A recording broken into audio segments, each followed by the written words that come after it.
All right, we are live. We are here. Folks, you're in for a treat. This is going to be a really good session because we've got someone that I discovered on YouTube, actually, right? So I discovered Eric by browsing YouTube. And, you know, with all of these platforms, you can teach the algorithm what you're interested in and what you want to see, right? So I like real estate content. I like entrepreneurship content. I like marketing content for real estate. And I kept seeing like Eric's name pop up, right? Whether the topic was Facebook marketing, Google marketing, and then more recently, YouTube marketing. You know, the algorithm would say, hey, why don't you try this tasty slice of Eric Preston? I think you're gonna like this, right? You know how that algorithm is, like, hey, try this out. I think this will interest you. And that algorithm, you know this, it knows us better than we know ourselves. So that's how I ran into Eric's stuff. And very impressive, man, very impressive. I think anyone that's tried to do Google, YouTube, Facebook on their own in real estate has run into Eric and his content. So I'm a fan, and I reached out to Eric, and it turns out he's heard of me too, which I thought was wild. You know, so we said, hey, let's go live in the group, and let's jam. Let's have like a jam session, like we were musicians, but our instrument is Facebook and Google, right? And YouTube, right? We're gonna jam and see what we can talk about. Marketing for real estate, that's our jam. So Eric, why don't you tell us a little bit about who you are? How did you get into this crazy world that is real estate marketing? And also add in, I'm gonna shoehorn this in, you're also living in Mexico. What's up with that? Because I'm living in Mexico too. So give us the 411 on who's Eric Preston and how'd you get so good at this? Yeah, sure. Thanks for the intro, man. I appreciate it. Happy to be here. And yeah, so I've been in this space for, I think, 6.5 years now. I actually started working for another marketing agency in the real estate world 6.5 years ago. That's what got me into it. And then 2 years later, branched out, became an agent. And then through that journey of actually working with that company, I was able to learn from some really amazing people. And I put myself in this role where I got to go out and actually do workshops in real estate brokerages. As like at one point we were an 18-person sales team, and I think I singly brought in about 35% of business to the company, which was pretty cool. Wow. So I was basically flying all over the country, doing workshops for real estate agents on Facebook ads. So I got good at presenting, right? Yeah. I did like, I think 135 of them. I was doing like 4 or 5 a week. Yeah. And so I got good about talking about Facebook ads, but as an agent, I ended up doing a lot more Google ads. I found that to be a little more effective. And so after being an agent for a while, I decided to, with my partner at the time, my business partner, decided to start like a Google ads coaching program. And so, yeah, that's kind of how it started. And I kind of noticed a bit of a trend is like, I found Google to work better, and I noticed everyone was still talking about Facebook. And so I wanted to kind of be early. And so I just mastered Google. I became really good at that. And then we eventually we had a do-it-yourself course offer. And then I transitioned, kind of went on my own, and he went his own way. And I ended up starting an agency. He didn't really want to do that. And so we ended up doing more of it done for you. And that evolved from doing Google ads to, and mind you, when I decided to start the agency on my own, I ended up leaving Canada. So I've been gone for 2.5 years now, almost 3 actually. And that's kind of what brought me eventually to Mexico. But yeah, so I ended up, you know, originally we were a Google ads agency, and then we started recruiting and training, you know, ISAs. Well, eventually we had an ISA team in-house that was prospecting for our clients, because you know how it is when you have lead generation, it opens up a whole can of worms of other problems. 100%. And if you're any good at lead generation, yeah, exactly. And so all agents want just leads, but they don't know that they actually need a lot more than that. And so that's what we started doing, the ISA stuff in-house, and then we changed our model and we started recruiting ISAs for our clients into their business and training them. And then we started layering in more video marketing. So the whole idea was like, let's not just generate leads, let's have a well-trained person prospect them, and then let's make a bunch of video content that will help warm them up and help the ISA do their job, or the agent.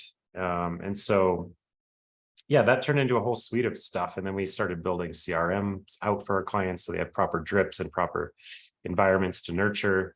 And that's what our program, which is called Ownership and Leverage, that's kind of where we landed, just started solving more and more problems for our clients. We even do the video editing in-house, for example. Love it. And so, yeah, so we recently stopped focusing on the ISA stuff so much to focus more on the marketing. And that's how I guess we ended Terrible up. business. I know. Don't never do it. Well, I Anyone thought to listening, myself, don't do it. I'm like, it's tough. It's not easy to do that. It's kind of its standalone thing. And so we don't do a whole lot of it these days. We focus more on the marketing and outsource that a bit to people like yourself. And so, yeah, so that's kind of how we got around to where we are. And I kind of have built this whole business, multi-million-dollar a year business out of a suitcase.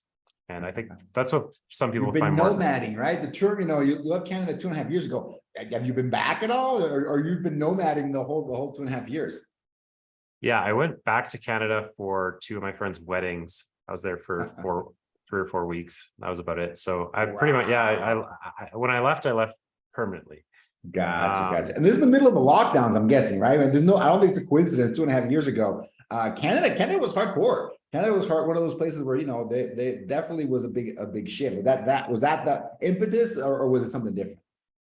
Yeah, it was a bit of just being tired of the situation, and so we were looking at where to go.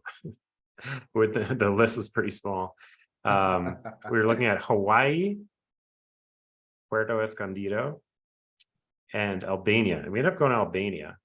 And everyone was like, "What the Albania?" But we got to Albania, and let me tell you, it was like we went to the bar that night, and it was just like hopping. It was crazy to go from such one extreme to another. Yeah. It was one of the few countries we could go to, but I love Albania. It was an awesome time there. But anyways, besides the point, I built this business out of a suitcase. I eventually nowadays am more in Mexico. Love it. Once the business gets to a certain size, it helps to be in one place, more than just moving around. So yeah, I hope that was a good 411. Yeah, absolutely. I love it. And I want to ask you the first question here, Eric, and you're not an authority here on this because I think you've tried out different things.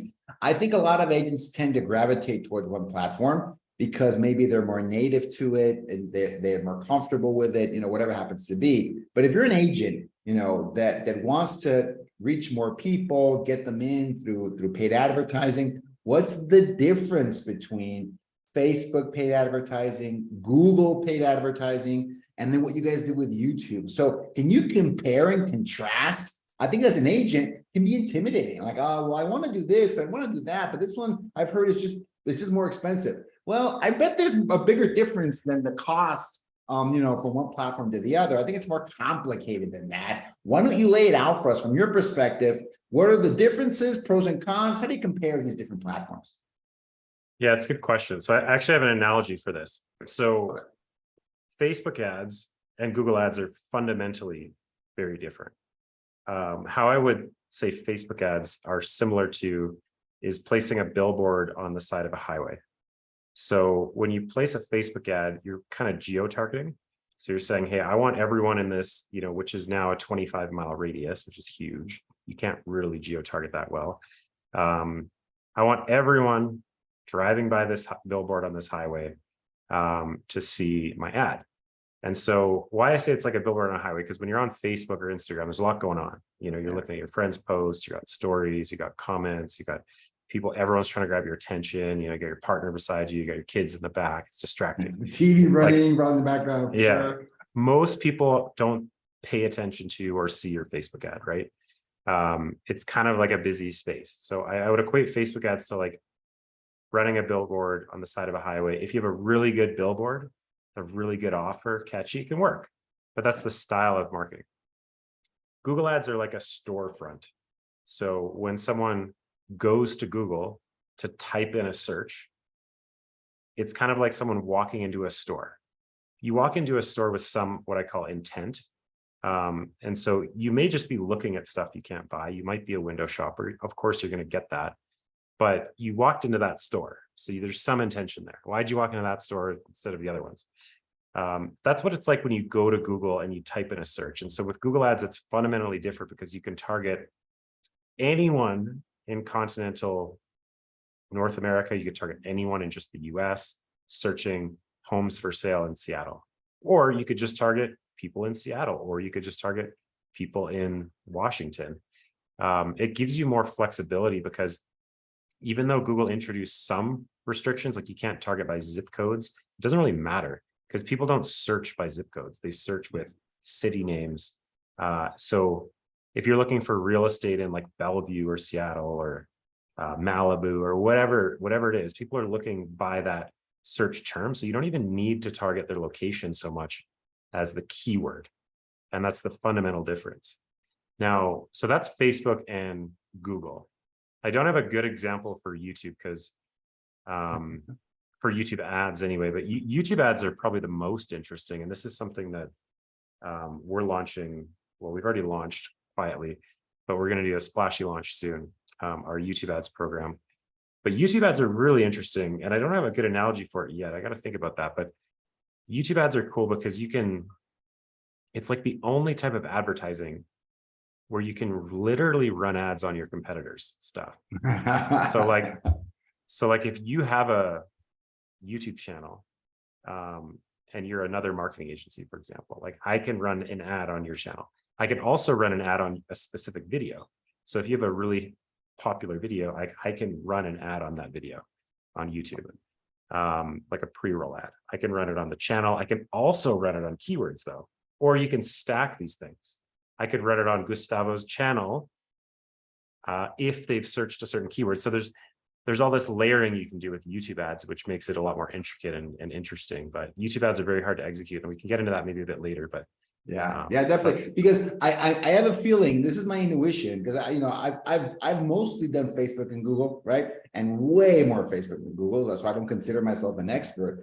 But the setup, the analysis, the tweaking seems to get a little bit more complicated. I think Facebook is relatively easy to set up. It's very easy to do poorly as well. Like those, you know what I'm talking about, boosted posts. You know, that's what I mean, right? So very easy to do poorly, but they're very easy to do. And I think on Google, there's a little bit more of a challenge because Facebook leads can be kind of self-contained. Like you just pop up a picture, put some text, launch it, put a lead form behind it, and you're kind of done, right? Kind of done. And we can argue, that's not the most effective, but you can set it up as easy as that, right? And maybe a few years ago, that's all you needed. I don't think that's the case anymore, but you can set that up and you're done. I think on Google, the challenge for some folks was you can set up that, like a keyword kind of an ad, like you can purchase a keyword and you can run an ad, but that had to go somewhere, right? It had to go somewhere where you had a reasonable chance of capturing people's information because there, at least from what I understand it, there is no lead form functionality within Google, at least not yet. But that you're capturing the traffic, you're paying for the click, right? It's pay-per. That's where we got pay-per-click, like PPC, right? It came from Google, from that AdWords product. You needed something there, right? You needed a website, and it better be a good one because you're driving traffic to it. And in real estate, that's where we came up with the teasing searches, right? Hey, look at 3 properties, and now you got to register. The forced registration came from Google AdWords, right? We found, at least for real estate, we found it because of Google AdWords. And the YouTube is kind of a different beast, right? Like, okay, so this is not just either a keyword research or slap an image with some copy. This is video, right? This is now you're in the big, and you have all these different targeting options you don't have on Facebook, right? At least from what I understand, there's still some of the demographic you can do, maybe not the geographic part, but the restrictions are very different, at least so far right now. We're recording this summer of 2023. Don't at me if this changes 6 months from now, right? But right now, it's a very different game. Is it harder? Is Facebook beginner, Google intermediate, YouTube advanced? What do you think, Eric? I would definitely say YouTube is advanced, but I know Google better than Facebook these days, so I find it a lot easier. I think most people find the opposite, what you said. I think most people find Facebook a little more intuitive and simple. The difference with Google is it's so technical. Like you can make one little tiny button, you can click it wrong and it'll screw up your whole campaign. Like it's that easy. Like you could do like presence or interest targeting, or just you can just, it's so easy to like make those mistakes. That's why in my tutorials, I'm very clear about that stuff. But You're actually right. With Facebook, you can have a very contained marketing effort. They have Facebook lead forms. For anyone that doesn't know what that is, it's when you click on the ad and it pops up a form with your information already filled and you hit submit. You don't even need a website. You didn't write any code for that. Like you can like follow one of Eric's videos and you're on it. You've got it set up in a way, right? It makes it so easy, right? And so Google, you need somewhere to go. They do actually have lead forms, but people don't use them because it's not very intuitive. Like you wouldn't click on a Google ad and like fill out a form right away, or maybe they just haven't figured it out yet. But we haven't really used it. It doesn't really make sense, I think, for that type of advertising. So yes, you need a website, and traditionally with Google Ads, you're running ads to an IDX website with search results of properties because that's what people are generally looking for. That's the best funnel with Google Ads, just plain and simple. And so, yes, we actually made a video with our management team this morning comparing all of the different websites and CRM. So stay tuned for that on my YouTube channel. But very cool. We ranked them all and went through them. And some of them are going to be happy and some of them maybe not. But that's the good content, man. That's the good content. That's going to get some interest. That's going to add a ton of value, because that's another question. We can get into another webinar about what's the best CRM for lead generation.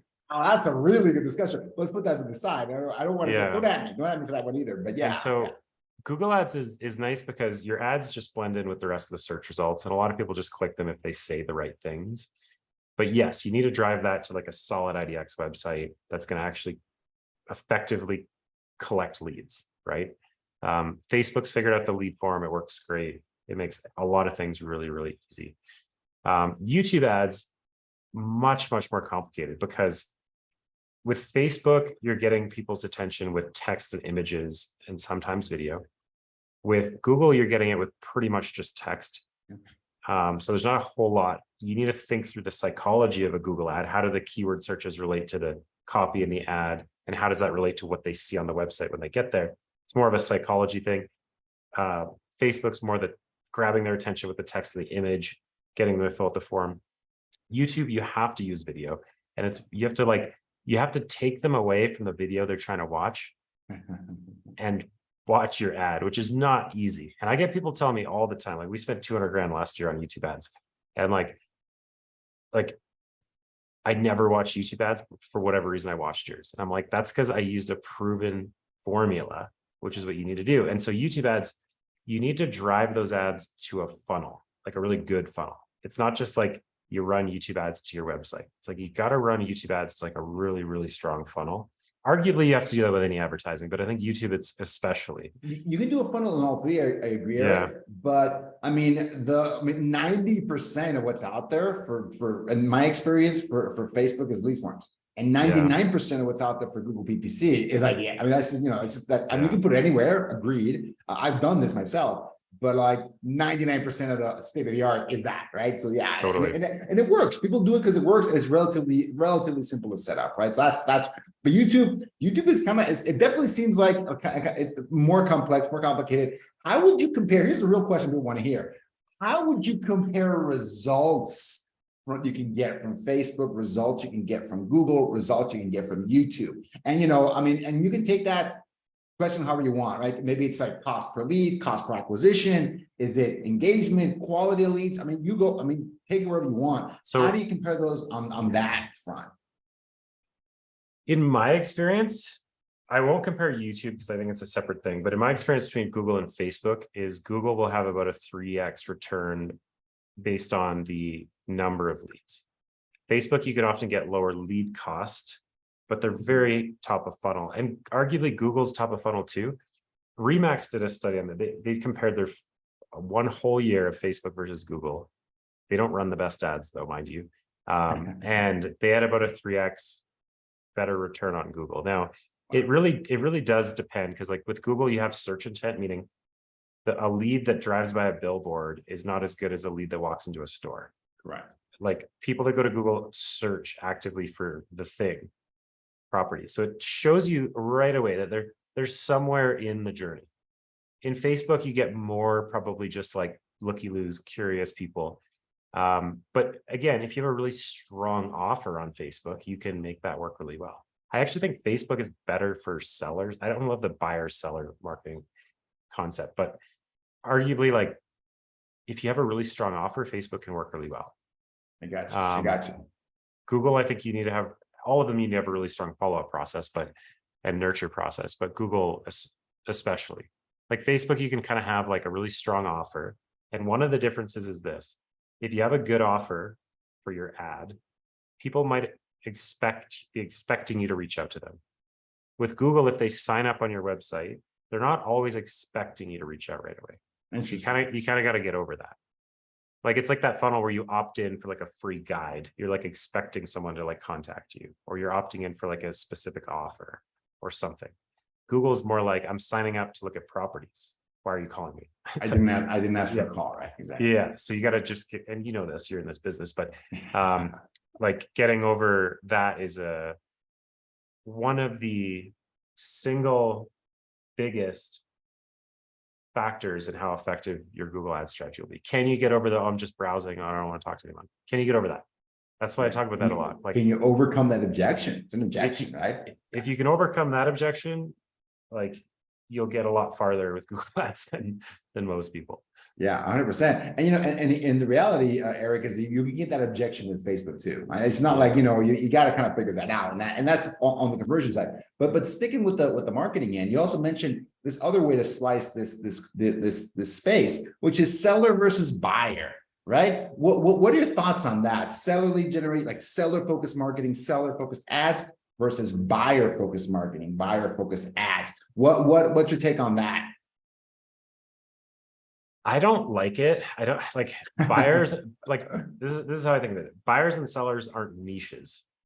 Like sellers are pretty much always buyers, and almost a lot of buyers are sellers. It's like I don't love that I only target sellers or buy. Like, is it generating buyers or it's generating both? They're all going to generate both.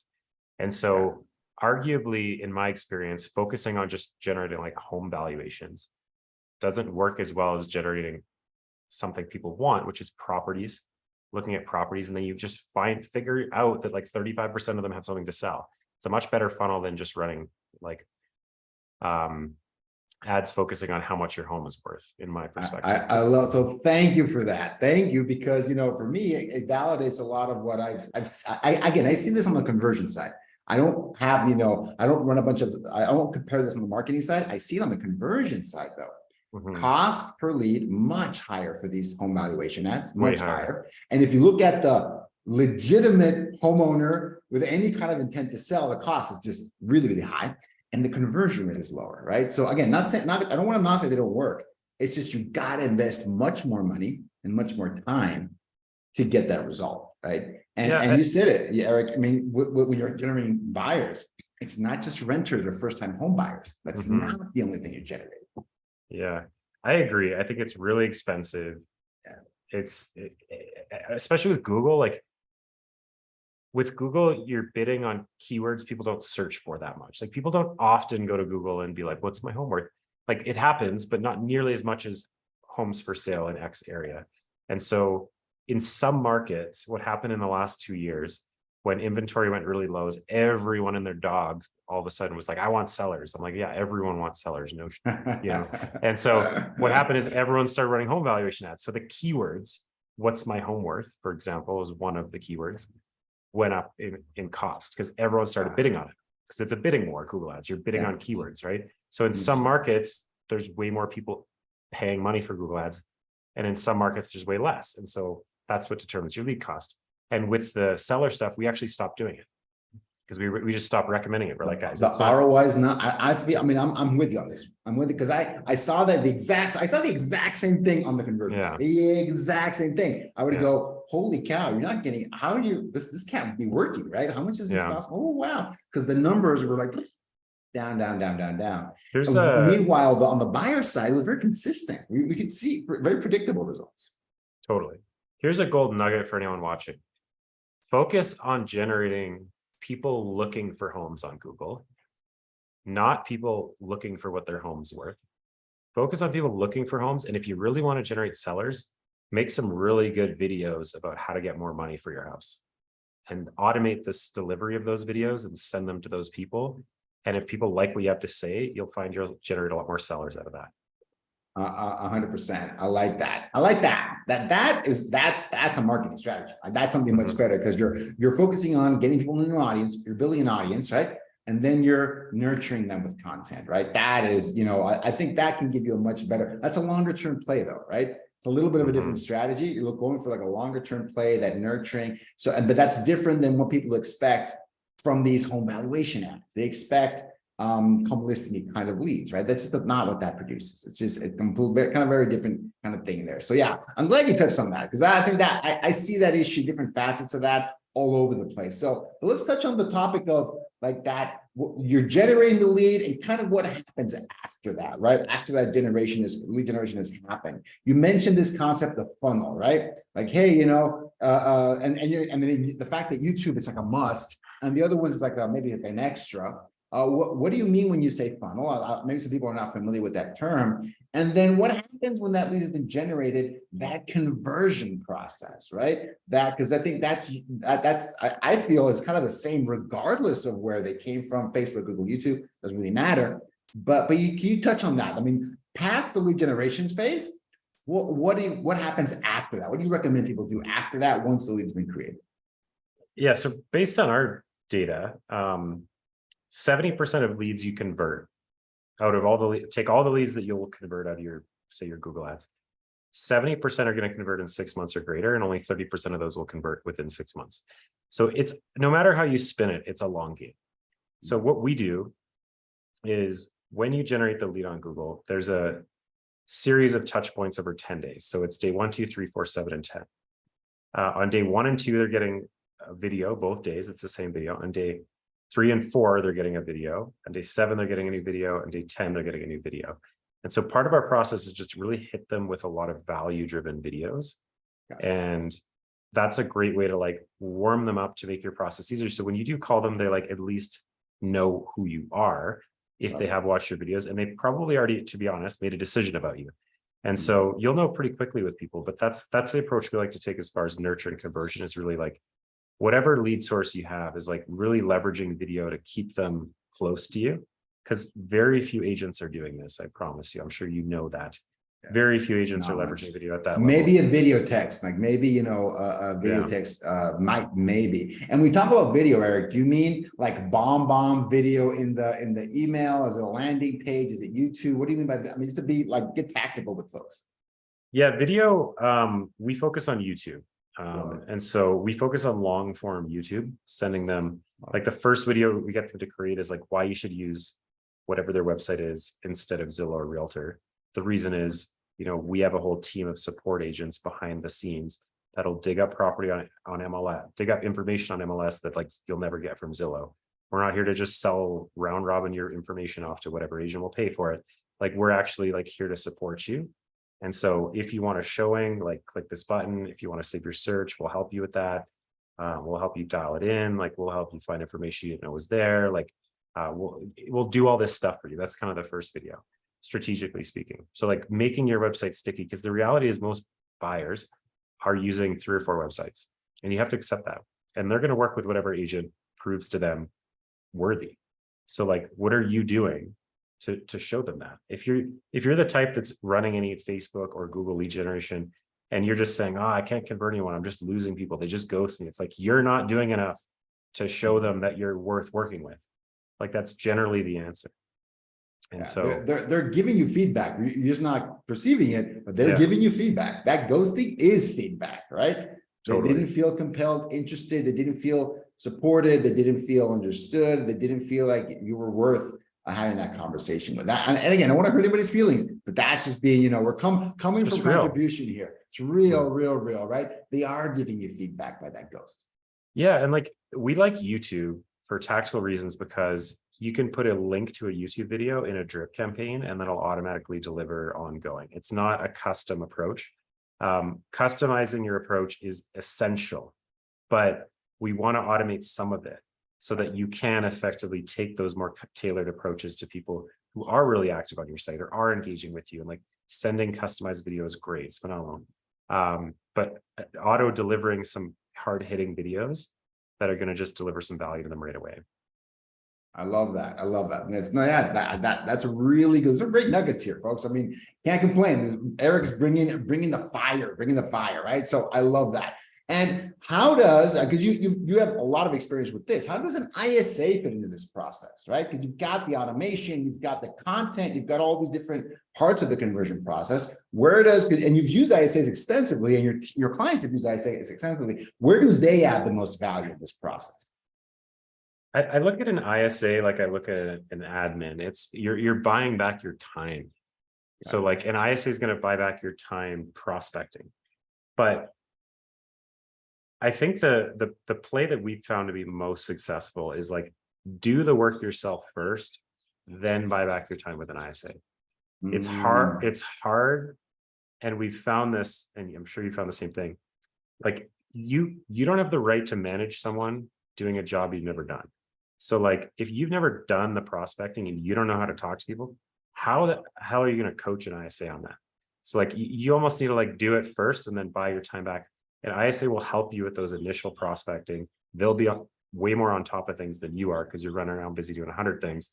But if you want to mentor an ISA, I think if you want your ISA to be successful, like you have to be able to mentor them, work with them, give them feedback, et cetera. Or you have to have some mechanism to do that. And so that's kind of my take on ISAs. I think they can be really effective for warming up leads, helping leads, funneling the better quality people to you. I think it's a great tool. But I think in order for it to be at the highest level, you have to be a great manager. Because like hiring an ISA just because you don't want to call or you hate making calls, nobody likes making calls. Like that's not a thing. Like I just don't like making calls. Like nobody does. But you got to be willing to step in and do that, but work on your skills if you're going to manage someone else doing that.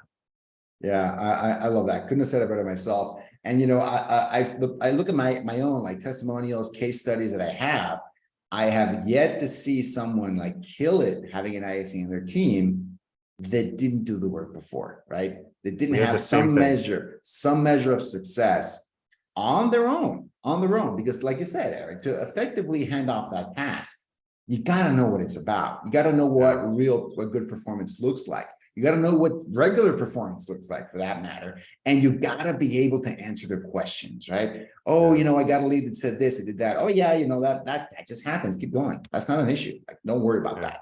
Just make the next call, right? Don't worry. You're getting in your own head. This works. Don't worry. I felt the same way. And when I got started, go for it, plow ahead, right? Or when they text back this, or they say this, or they say that, it's very different when you come from a place of like knowledge and experience than where it's kind of the blind leading the blind. It's kind of the blind leading the blind. Not good. I can confirm everything you're saying. And I think it's very validating because like we've had over 300 clients. Like we have a lot of active clients still. And we've noticed that exact trend is like, if you did the work yourself, understood it, had success with it, then you have the right to hire an ISA. Like if you just come in and hire an ISA hoping, because you don't want to make the calls, hoping for the best. Like we had clients who were like, I'm like, when's the last time you met with them? They're like, oh, like we usually meet like once a week for 15 minutes. I'm like, excuse me? Like you should be meeting every day. You should have numbers reports. Like you should be sales huddles, like constantly communicating with them, pumping them up. Like it's a dirty job. Like it is a tough job. And it is hard to sit there all by yourself and make those calls all day long. And you need to understand that. With no validation, no reinforcement, no feedback. This went great. This didn't go so great. I mean, that's just, I can't think of anyone on the real estate team where you don't need that, but especially your salespeople, especially on the sales side. And so, I think with any top of funnel lead source, like Facebook and Google, very top of funnel. People, you're generating eyeballs, you're generating people who like don't really know you yet. Your ISA can really help you in warming them up. And feeding them to you. I think it's a great tool if you do it in the right way. You did ask about funnels. Did you want to talk about that? Yeah. Tell me about that. Like, what do you mean by that for the people that are not well versed in this whole funnel concept? And why is it so key to being successful with YouTube versus the other two? Well, I mean, they're all a funnel of some sort. And a funnel just means you're putting out a marketing piece and you're like taking people through steps ideally in where they're not distracted by other things. Like you'll notice most landing pages don't have a header, right? You don't want to give people many things to click on. It's like you're trying to funnel them to your ultimate goal. And so in Facebook, say you do a lead form ad, the funnel is you run an ad, they fill out your form, potentially they get redirected to something that warms them up, or you follow up with them. Google, the funnel is you run an ad, you drive them to a bunch of properties, they click on one they like, they fill out a form, that's your funnel, then you call them. With YouTube, what we're really big on these days and what we're getting into and moving and shifting into as a company is more niche marketing. And so our vision at Agent Launch is to change real estate to be more specialized field. Because when you have a health problem, you want to go to a specialist. When you have a legal problem, you want to go to a specialist. When you have a real estate problem, you just go to whoever your friend tells you is worthy or good. And so we want to try and change that. And that's where our whole idea with YouTube ads and the funnel comes in, because what we're really working on, and again, we've already launched this, but I think like the riches are in the niches. You might have heard that. And niching down actually helps you stand out more than it does limit your reach. A lot of people think, oh, I don't want to niche down. I'm going to limit my reach, but it helps you become known for something and recognized for something. And so funneling people, or searchable, right? And we're talking searchable, about, yes. like the second most popular search engine on the planet, YouTube. Like the Yeah. second one, because Google was the first one, right? Totally. So YouTube, so people want to learn things, they want to find things out. They research on YouTube much more than they used to, right? It's the second most used, and it's hard to compete. I'm kind of trying to interpret what you're saying. Like you want to compete for, how to sell a house or how to buy a house, or do you want to compete for how to buy a lakefront house on Lake Washington? Right? Which one would you like to, compete for? Right? Good luck with that. So one versus the other. I was bringing on a creative director recently who's with us now. He's awesome. But I had this conversation in our interview because he's like, dude, how are you like changing your whole company at this stage? Because we have 160 clients, into this new program. And I'm like, you know what? It's a strategic bet, but it's something I believe in. And as I was explaining this to him, he's like, you know what? He just moved from Vancouver to Toronto. And he was looking for a loft in Toronto. And he came across this girl, the Loft Queen, and he ended up working with her. And I was like, he's like, I get it now. Like he had this kind of light bulb moment. He's like, oh yeah, like that makes a lot of sense because she is connected with all the lofts in the city. Like she knows more about that than anyone else. Most agents try to be anything to everyone and they just get lost in the noise. But if you can dominate a niche, whether it be pre-construction, offering an off-market service, military relocation, or new construction, or a specific property type, or a specific community, or a specific area, or like something that'll help you stand out. Like buyers and sellers are not a niche. And so that will make you stand above the rest. And it allows you to really tailor your marketing and funnel people through, like you just said, specific, like people searching for specific things will make you pop up on Google and YouTube if that's your niche, right? And you become known for that thing and people refer you for that thing. And you just become like, my niche is Google ads and yours is ISAs. So like when people search those things, they find ISAs for real estate, right? ISA for 100%. Yeah, like they don't find Tom Ferry. So if you want to be the generalist biggest agent, you don't start by trying to do that. Like start niching yourself down, become a player in a niche. It allows you to just funnel people way better because you can take that search criteria, however they find you, funnel them into a training that's specific about that niche, that's specific to them. You're like, hey, I'm an agent who solves this specific problem for this specific type of person. And if they're on the other end of the screen listening to you and saying, well, I'm that person, I have that problem, it's like so much more powerful. And so I got you. Niche marketing plays into like effective funnels, effective lead generation. I love it. So that's kind of where we're going. And that's where YouTube ads are beautiful is you can target these niche videos for that niche. The niche it's both, right? It's the niche focus, the niche marketing, and then YouTube lends itself, it sounds like, a lot to that kind of targeting. So say your niche is pre-construction, which is a great niche. It's probably like the easiest niche to execute. Yeah. People are going to be consuming videos from developers. So you can run, hey, if you're buying pre-construction properties in X city, type of ads, like you got to attend our training where we're going to teach you about blah, blah, blah, why you should avoid working directly with the builder, for example. You can run those ads on those videos. So you're literally going after an audience that's very specific with a very specific solution. And I think it gives so much, like, it makes your branding so much better, so much easier. It makes your lead generation so much better, your messaging so much better. Just everything gets so much easier when you just decide to focus on a niche, and your business gets simpler because you're working with one avatar. You're not working with someone who's moving up, moving down, retiring, buying, selling, like in a bunch of different areas of town. You're doing a pre-construction deal here. You're doing a flip over here. It's just like most agents are running around like a chicken with their head cut off because they're trying to do too many things. They don't even know who they are. I got it. And Eric, do you find that, I mean, because you have this conversation, you and your team talk to agents about this.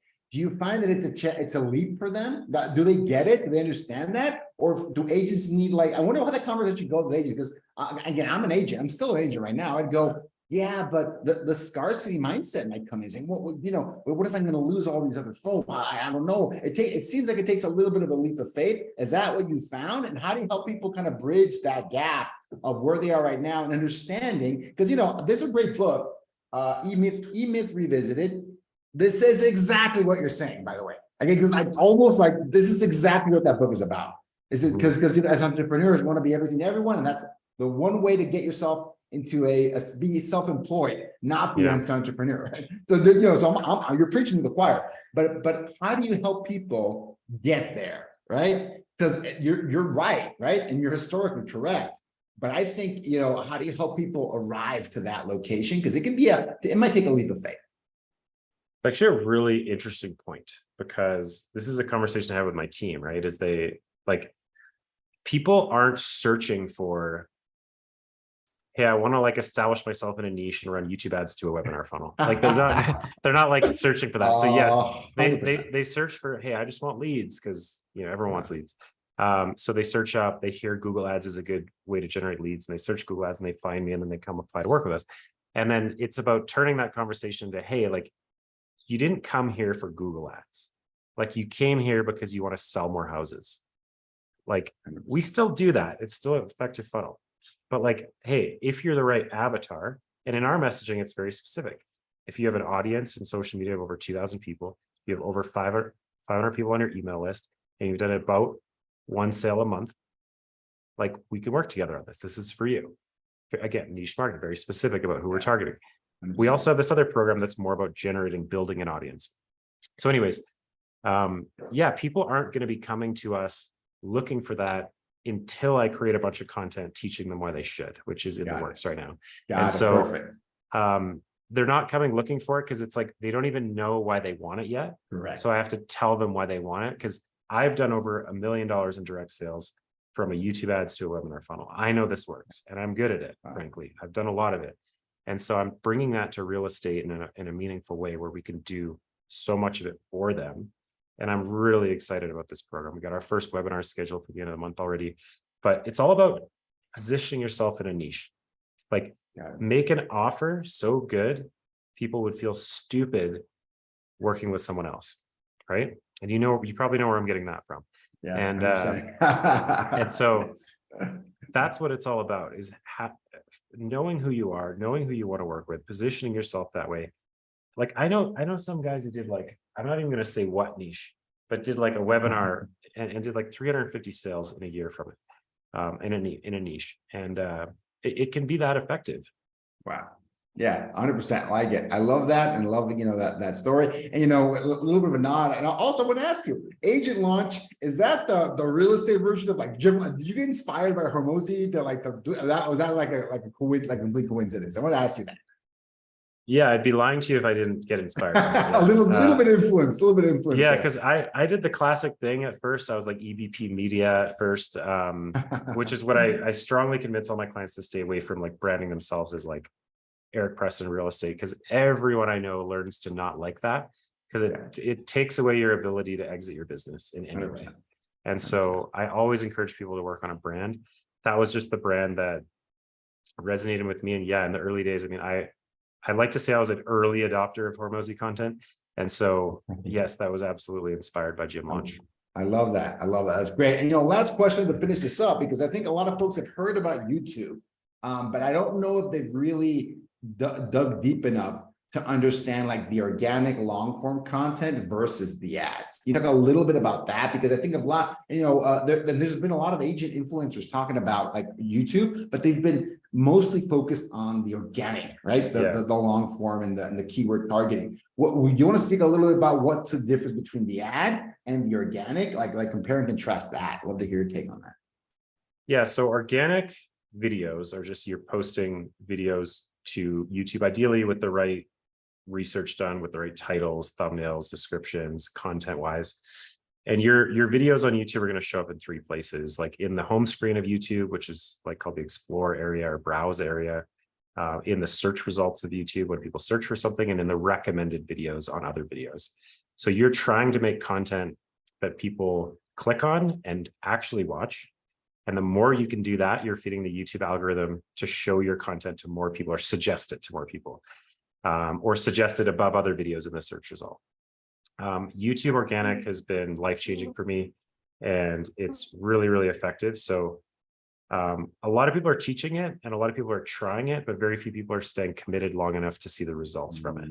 And that's the difference. You need to do YouTube for at least 6 months without any impact or any expectation of results. I have lots of clients I've coached on YouTube that have gotten results really fast, and some have taken longer, but it's about consistency over time.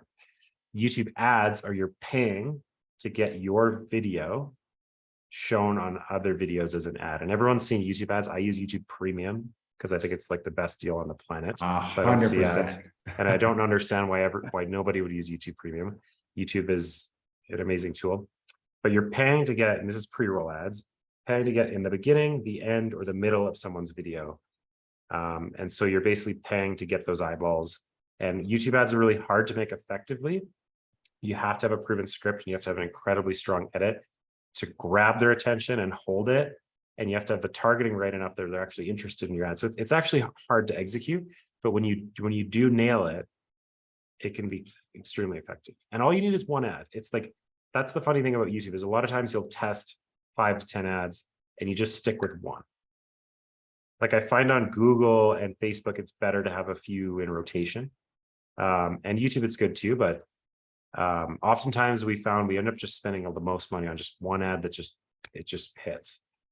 Love it. Love it. I love that, man. Amazing. So yeah, this has been a really good conversation, man. And we've already said, we'll continue it in person at some point, because we're in the same country, bro. Like I'm a bus ride away from you. I'm not close, right? So we'll definitely, continue over a few drinks sometime. But Eric, want to thank you so much. And if people want to find out more, because you're throwing out some amazing ideas, and I love having people here in the group that are innovating in this space, right? They're trying out the next thing, already investigating it, becoming early adopters. I love having people like that here in the group. If people want to continue that conversation with you, what is the best way to reach out to you? Just go to agentlaunch.com, go through our funnel. Perfect. Simple as that. It's designed for you. If you're the right avatar, it's going to speak to you. It's going to speak to you, right? If you're the brand new agent that's never closed a deal, probably not going to speak to you, but that's all right. That's okay. It's part about niching down, right? So I love that. So agentlaunch.com, we'll drop it here in the comment, and we're going to grab this video, slice it up, drop it in our newsletter, put it everywhere. So I think it's going to be great. It's an amazing piece of content. I really like this. A great discussion, Eric. Love it. I love talking to practitioners. The people in the trench, right? Actually doing this at a really high level. And that's who you are, right? So thank you so much. Appreciate you, man. Cool. Thanks for having me.